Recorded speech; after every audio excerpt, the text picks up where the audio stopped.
सुनहरे गोबर की कथा। एक बार की बात है, किसी शहर में एक बड़े से पेड़ पर एक पक्षी रहता था जिसका नाम था सिंधुक। सबसे चौंकाने वाली बात यह थी कि उस पक्षी का मल सोने में बदल जाता था। यह बात किसी को भी पता नहीं थी। एक बार उस पेड़ के नीचे से एक शिकारी गुजर रहा था।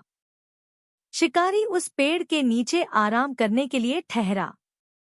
वो आराम कर ही रहा था कि इतने में सिंधुक पक्षी ने उसके सामने मल त्याग कर दिया। जैसे ही पक्षी का मल जमीन पर पड़ा, वो सोने में बदल गया। यह देखते ही शिकारी बहुत खुश हुआ और उसने उस पक्षी को पकड़ने के लिए जाल बिछाया।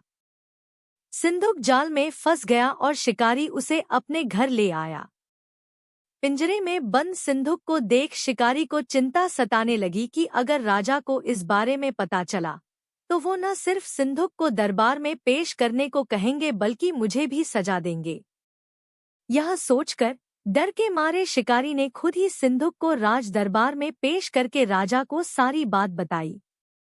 राजा ने आदेश दिया कि सिंधुक को सावधानी से रखा जाए और उसे अच्छे से खाना खिलाया जाए। ये सब सुनने के बाद मंत्री ने राजा को कहा, आप इस बेवकूफ शिकारी की बात पर भरोसा मत कीजिए। कभी ऐसा होता है क्या कि कोई पक्षी सोने का मल त्याग करे? इसलिए अच्छा होगा कि इसे आजाद करने का आदेश दें।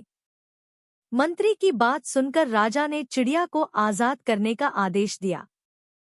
सिंधुक उड़ते उड़ते राजा के दरवाजे पर सोने का मल त्याग करके गया। यह देखते ही राजा ने मंत्रियों को उसे पकड़ने का आदेश दिया, लेकिन तब तक वो पक्षी उड़ चुका था। उड़ते उड़ते सिंधुक कह गया, मैं बेवकूफ था जो शिकारी के सामने मल त्याग किया। शिकारी बेवकूफ था जो मुझे राजा के पास ले गया।